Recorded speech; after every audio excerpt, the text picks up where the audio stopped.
तो फिर भी वो लगी हुई थी, मतलब जितना समझो ये कह रही थी कि अभी बारिशों के दिन है तो अम्ब्रेला लेकर निकला करो। तो मैंने उसे अपनी टूटी फूटी इंग्लिश में बोला कि morning no sun, no no नहीं, मैंने सॉरी, मैंने उनको कहा in morning full sun, too much light, now it's raining. तो कहती है no no no no no sun, only raining. मैंने कहा चलो ठीक है भाई। खतरनाक बारिश शुरू हो गई, अब ये देखे। तो यहाँ का वेदर ऐसा ही है, अभी एकदम से पानी अंदर आ रहा है, अभी एकदम से बारिश होती है, फिर एकदम से थम जाती है। तो अभी बहुत खतरनाक बारिश हो रही है जी। अभी आपने खतरनाक सी बारिश देखी और अभी आप धूप देखें कि अभी इतनी खतरनाक बारिश हुई है, ये हालत देखिए। मैं भी आपको दिखा रही थी और अभी देखेंगे धूप निकल आई है। वैसे सन साहब है कहाँ जी, ये रहे हमारे सूरज साहब ऊपर ऊपर ऊपर। अस्सलाम वालेकुम, कैसे हैं आप सब लोग? उम्मीद करती हूँ आप सब लोग ठीक होंगे जी। मैं भी आपकी दुआ से बिल्कुल ठीक हूँ जी। तो मैं बाहर इतनी सर्दी में भी ठंडी ठंडी हवाएं खा रही हूँ क्योंकि सर्दी थोड़ी कम है आज। क्योंकि आज हमारे पास 2 दिन से मुसलसल बारिशें हो रही हैं और इतनी सर्दी में। अभी वैसे आपको बारिशें दिखाने आई थी, लेकिन यहाँ की बारिश ऐसे कि होती है 5 मिनट, इतनी शदीद होती है, फिर एकदम से ख़त्म हो जाती है। तो अभी बारिश ख़त्म हो चुकी है, वरना मैं आपको दिखाती। लेकिन वेदर बहुत अच्छा हो रहा है जी। तो आप वेदर चेक करें, वेदर माशाल्लाह माशाल्लाह बहुत अच्छा हो रहा है। देखें ऊपर पहाड़ों पर कितने बादल आए हुए हैं और यहाँ पर धूप भी हो रही होती है, बारिशें हो रही होती हैं। मैं सुबह गई थी, किसी काम से धूप निकली हुई थी, तो मैं अम्ब्रेला वगैरह कुछ भी नहीं लेकर गई। मैंने कहा धूप है, चलो अच्छा है, धूप एंजॉय करूँगी। और मैं जिस ऑफिस में गई जी, बारिश फिर शुरू हो गई। मैं आपको दिखाऊंगी एकदम से कैसे तेज़ होती है। तो मैं जैसे ऑफिस में गई, ऑफिस से बाहर निकली तो धूप में बारिश हो रही थी और मैं अम्ब्रेला लेकर नहीं गई थी। तो मैंने कहा ये देखो भाई, तो एक यहाँ के लोग बहुत अच्छे हैं, बहुत काइंड है। तो जहाँ बस स्टॉप पर मैं खड़ी थी तो वहाँ पर एक लेडी आई, फिर उन्होंने मुझे कहा कि मेरे अम्ब्रेला के अंदर आ जाओ। फिर पोर्चुगीज़ में शुरू हो गया, मैं उनकी सुनती रही। फिर मैंने उनको कहा, मैंने कहा सॉरी, नो पोर्चुगीज़। मैं आपको ये बताने आई थी कि जी मैंने बनाए थे लंच के लिए बच्चों के लिए कटलेट, जो मैंने आपको बहुत बार दिखाए हुए कि मैं बनाती रहती हूँ। देखिए जी बारिश शुरू हो गई, पहले आप बारिश देख लें।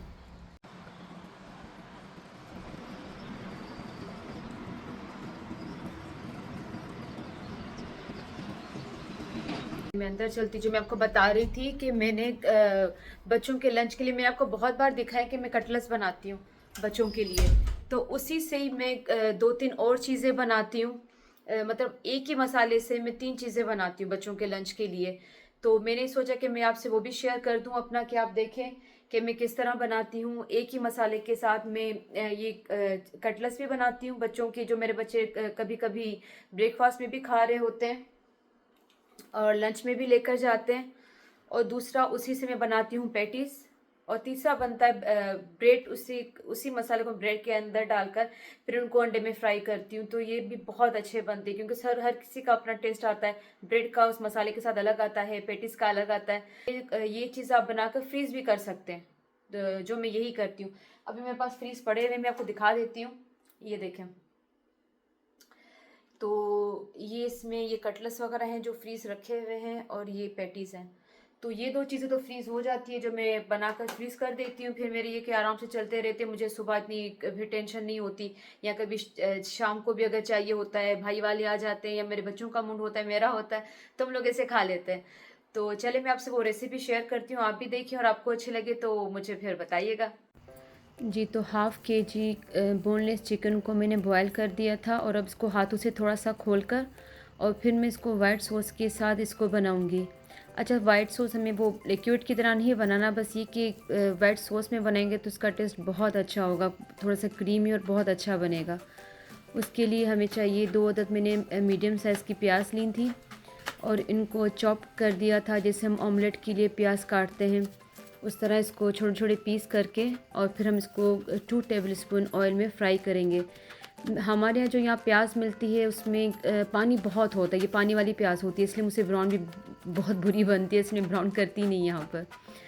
तो इसलिए मुझे इसको ज़्यादा देर तक पकाना पड़ा था। आप अपने हिसाब से, बस ये कि थोड़ा सा गोल्डन ब्राउन हो जाए, ज़्यादा जलाना नहीं है, लेकिन ये कि थोड़ा सा गोल्डन ब्राउन करेंगे तो चिकन का जो लुक आएगा बहुत अच्छा आएगा, उसका कलर उस पर बहुत अच्छा आता है फिर चिकन पर।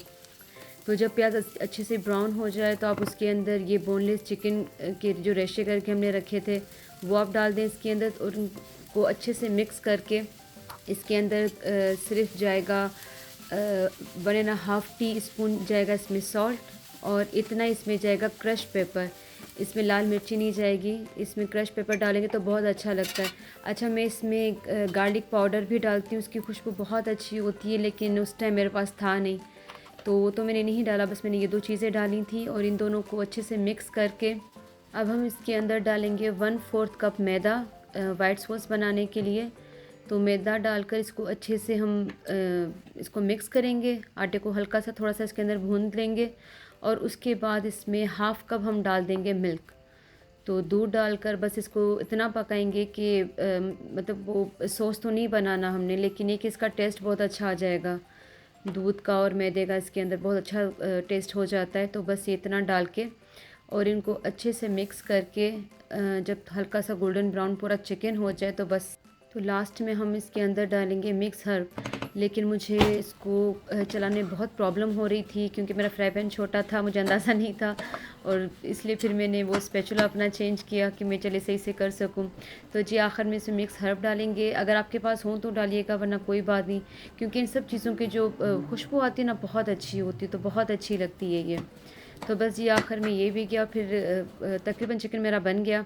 अब इसको हम एक साइड पर रख देंगे चिकन को, और फिर हम तैयारी करेंगे इसमें ऐड करने की आलू। तो आलू जो थे वो थे 750 ग्राम थे, 750 ग्राम आलू थे, जिनको मैंने बॉयल करके, इनको भी बॉयल करके रखा हुआ था, इनके छोटे छोटे पीस करके। और इसके अंदर भी इतने मसाले नहीं जाएंगे क्योंकि बच्चों के लिए बना रहे हैं, सारे बच्चे तो स्पाइसी नहीं खाते। तो बस इनको मैश करके इसके अंदर 1 टीस्पून सॉल्ट जाएगा, और इतना ही इसमें ब्लैक पेपर जाएगा। बस ये 2 मसाले हम इसके अंदर डालेंगे, और धनिया डालेंगे। धनिया आप अपनी मर्ज़ी से डालिएगा, जितना आपको अच्छा लगे। मुझे बहुत अच्छा लगता है तो मैं इसमें अच्छा खासा धनिया डालती हूँ, समझे कि 1/4 कप के बराबर में इसके अंदर धनिया डालती हूँ। और इसके अंदर जाएगा बटर। बटर जो है वो बाइंडिंग के लिए बहुत अच्छा होता है, उससे कि हमारे जो भी हम बनाएंगे, रोल बनाएं, इसके कटलेस बनाएं, जो चीज़ भी है तो वो अच्छे से बन जाएगी। तो इन सब चीज़ों के ऊपर हम डालेंगे गरम गरम अपना ये चिकन। उससे होगा कि चिकन गरम डालने से जो बटर है वो मेल्ट हो जाता है। तो खैर इन सब चीज़ों को मिक्स करेंगे, आप ठंडा करके मिक्स कर रहे हैं, गरम करें, जो आपका दिल करे। अच्छा, वैसे जब आलू गर्म होते हैं मैं उसी टाइम बनाती हूँ, क्योंकि ठंडे होने के बाद मेरा एक्सपीरियंस बहुत बुरा रहा है कि मिक्स नहीं होते। तो जब चीज़ें गरम गरम होती हैं ना, आलू गर्म होता है, चिकन, तो चीज़ें अच्छे से मिक्स हो जाती हैं। मसाले से हम 3 डिफरेंट लंच बॉक्स बनाएंगे बच्चों के लिए। तो एक तो मैं बनाऊंगी इससे रोल, जो कि आपने बहुत बार देखे होंगे, मैंने पहले भी आपसे शेयर कराए हुए थे कि एक तो मैं इससे रोल बनाऊंगी इस तरह के, और दूसरा मैं इसको डालूंगी, इसी मसाले को मैं पेटिस के अंदर डालूंगी। पेटिस की जो पट्टियाँ वगैरह होती है वो मैं कुवैत से लेकर आई थी, तो हो सकता है कि आपके पास भी मिलती हों, नहीं मिलती तो फिर ये घर पे बहुत लोग बनाते। मैं नहीं घर पे बनाती क्योंकि मुझे ये मिल जाती हैं आराम से, तो इसलिए मैं घर पे तो नहीं बनाती। तो एक के मैं रोल बनाऊंगी, एक मैं इससे बनाऊंगी पेटिस। पेटिस के अंदर मसाला भर के इसका डिफरेंट डिफरेंट शेप के साथ मैं बनाऊंगी इसको। और तीसरा जो है मैं बनाऊंगी इसको ब्रेड के साथ। तो जी आप देख सकते हैं कि मैंने एक तो रोल बनाया, और वो रोल भी किस तरह बनेंगे कंप्लीट मैं आपको दिखाऊंगी। ये बस मैं थोड़ा थोड़ा आपको दिखा रही थी किस तरह मैं बनाऊंगी। तो वो एक रोल बनेंगे, और दूसरा मैं ये पैटिस बना रही थी। अच्छा, इन सब चीज़ों को मैं फ्रीज़ कर देती हूँ, ये फ्रीज़ होते हैं मेरे पास पड़े हुए, फिर जब दिल करे कभी शाम की चाय के साथ भी हम लोग खा लेते हैं, ये सारी चीज़ें अच्छी लग रही होती हैं। तो जी तीसरा है ये ब्रेड का। तो ब्रेड के चारों तरफ से साफ़ करके इसके निकाल कर इस तरह, और ब्रेड के बीच में भी हम ये मसाला भर देंगे, जितना आपको चाहिए, ज़्यादा या कम, आपके बच्चों को जो अच्छा लगता हो उसके हिसाब से इसको मसाला पूरा भर के अंदर, फिर इसको हम कवर कर देंगे दूसरी ब्रेड से। और फिर आपकी मर्ज़ी कि आप इसको ऐसे ही फ्राई करके खा लें या आप इसको पीस पीस करें। मैं इसके 4 पीस करती हूँ छोटे छोटे, ताकि खाने में आसानी रहे, और छोटे होंगे तो फिर जितना आपका दिल करेगा आप उसी हिसाब से उतनी पीस खाएंगे। इसको हम बस सिर्फ अंडे के साथ फ्राई करेंगे। तो तीसरी चीज़ हमारी ये हो जाएगी। तो इस तरह आप अपने बच्चों को लंच बॉक्स में भी दे सकते हैं तैयार करके मॉर्निंग के टाइम। और बाकी चीज़ें आप फ्रीज़ कर लें, जब उनका दिल हो तो उनको दे दें। तो जी ये 3 चीज़ें हैं जो मेरी अभी बनेंगी, मैं आपको दिखाती हूँ बनाकर। पेटिस मैं भूल गई थी, मैंने बनाया तो इसकी रिकॉर्डिंग में सॉरी भूल गई थी मैंने आपको नहीं दिखाई, लेकिन कटलेट्स की मैं बहुत बार दिखा चुकी हूँ, मैं आपको फिर दिखा दूँगी। और तीसरा ब्रेड है, ब्रेड की मैंने की थी क्योंकि ब्रेड फ्रेश ही यूज़ होती है, तो इसलिए मैंने उस टाइम आपको, क्योंकि ये हम ना फ्रीज़ कर सकते हैं ना इसको हम छोड़ सकते क्योंकि वो ड्राई हो जाएगी। जी, तो आप उसको कटलेट्स कहें या रोल कहें, उसको पहले हम कोटिंग करेंगे मैदे में और फिर हम उसको डिप करेंगे अंडे के अंदर, और अंडे के बाद ये जाएगा ब्रेड क्रम्स में। तो इन तीनों चीज़ों से होता होता ये बेचारा जाएगा डिश के अंदर, और डिश में मैं इन सबको रखती जाऊंगी, फिर मैं इन सबको फ्रीज़ कर देती हूँ। फ्रीज़ करने के बाद फिर ये कि मैं इनको किसी भी शॉपर में डालकर, ज़िप बैग लॉक जो होता है, बैग जो होते हैं उसमें डालकर मैं इनको रख देती हूँ। तो मेरे लिए बहुत आसानी होती है क्योंकि कभी बच्चे ये ब्रेकफास्ट में मेरे घर में खा रहे होते हैं, तो ये एक वाहिद ऐसी चीज़ है मेरे पास हर टाइम ही तैयार रहती है। तो इस तरह भी जितने भी थे सबको मैंने पहले मैदे में डाला, फिर अंडे में डाला, और उसके बाद ब्रेड क्रम्स में डाल के और इनको मैंने रख दी सब चीज़ों को, फिर मैंने इनको फ्रीज़ कर दिया था।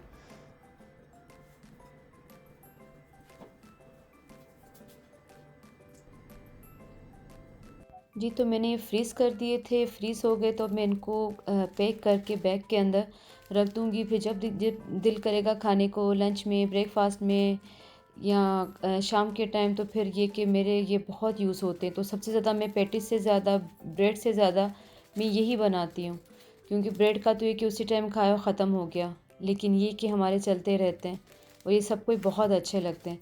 और इसी तरह ही जैसे मैं इनको पैक करके रखती जा रही हूँ, इसी तरह मैं पैटीज़ हैं उनको भी मैं पैक कर पहले फ्रीज़ कर दूँगी, और फिर उनको भी मैं इसी तरह पैक करके और रख दूँगी अपने पास। फिर जब दिल करेगा तो उनको बेक करके, ये तो फ्राई होंगे, लेकिन पैटीज़ जो हैं, पैटीज़ को हम बेक करेंगे ओवन में। तो ओवन में करें उसको बेक या एयर फ्राई में करें, मैं इनको एयर फ्राई में करती थी कुवैत में जब मैं थी। तो 180 पर मैं इनको 15 मिनट्स में, 12 मिनट्स में ये बहुत अच्छे हो जाते थे। लेकिन जब भी आप इनको फ्राई करें, ऊपर से आप इनको अंडा ज़रूर लगाएगा, उससे ये कि इनके ऊपर कलर बहुत अच्छा आता है, बहुत अच्छे तरीके से ये बन जाते हैं। जी, तो ये हमारी तीसरी चीज़, ब्रेड को हम सिर्फ अंडे के अंदर से डिप कर कर और थोड़े से ऑयल में इनको फ्राई करेंगे। अच्छा, आप कोशिश कीजिएगा जब भी आप इनको फ्राई करें तो अंडे में थोड़ा सा पानी ज़रूर मिक्स कीजिएगा, वरना ये अंडा बहुत लेते हैं बहुत पूरा अंडा ये लोग ये पी जाती हैं ब्रेड। तो खैर थोड़ा सा इसमें डिप करके फिर आप बहुत ही हल्के ऑयल में इनको बनाइएगा, ज़्यादा ऑयल मत डालिएगा क्योंकि ब्रेड ये कि फिर ऑयल भी बहुत ज़्यादा लेगी। तो इनको हर तरफ से, चारों तरफ से इनको अच्छे से हम लोग फ्राई करेंगे, अच्छे से पकाएंगे, और फिर इसको हम फ्रेश खाएंगे। फिर आप इसको किसी भी केचप के साथ ले लें, चटनी के साथ खा लें, जो आपको अच्छा लगे उसके साथ खाएं। और ये भी बहुत यम्मी, बहुत मज़े के बनते हैं।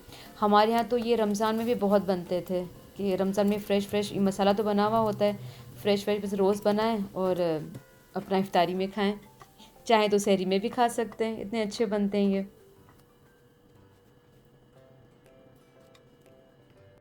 जी, तो आपको मेरी रेसिपी कैसी लगी मुझे कमेंट्स करके ज़रूर बताइएगा। और आप इनको सिर्फ बच्चों को लंच में नहीं, आप इन सब चीज़ों को रमज़ान में भी बनाकर खा सकते हैं, फ्रीज़ कर सकते हैं, क्योंकि रमज़ान की जब प्रिपरेशन होती है तो बहुत घरों में तो ये होता है कि चीज़ें बना कर हम लोग रख देते हैं। तो आप इनको भी रमज़ान में भी यूज़ कर सकते हैं, बच्चों को भी दे सकते हैं, जो आपको सही लगे। तो ये आपके लिए सिर्फ लंच बॉक्स नहीं था, ये रमज़ान के लिए भी था।